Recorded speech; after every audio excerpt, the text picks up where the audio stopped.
এই শুকুরের গোস্ত আর মদ খাবো না।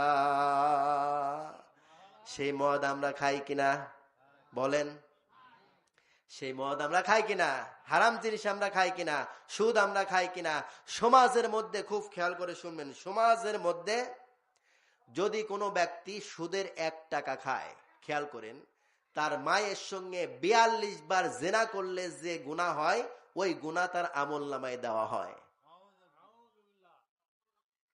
সুদের যদি কেউ 1 টাকা খায়, এখন আপনার এই গ্রামে, আপনার এই সমাজে যদি কোনো ব্যক্তি নিজের আপন মায়ের সঙ্গে জেলা করে আর সেটা যদি প্রকাশ হয়, এই সমাজে যত বড় খারাপ সমাজই হোক, এই সমাজে কি রাখতে চাবেন?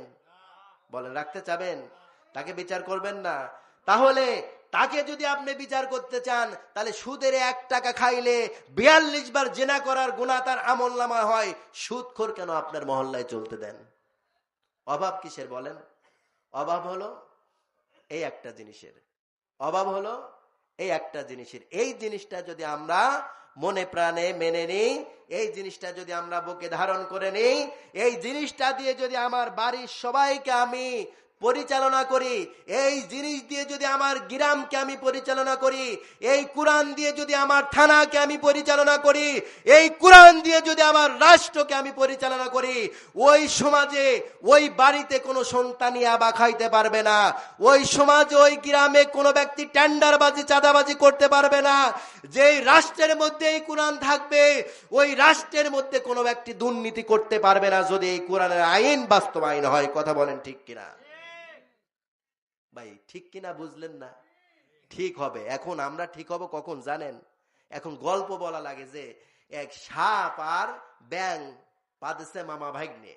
এখন রাস্তা দিয়ে যাচ্ছে, খুব বুঝেন, রাস্তা দিয়ে যাচ্ছে, রাস্তা দিয়ে যাইতে এখন ব্যাঙ বলতেছে, মামা তুমি এত হিলিং মিলিং করে যাও কে?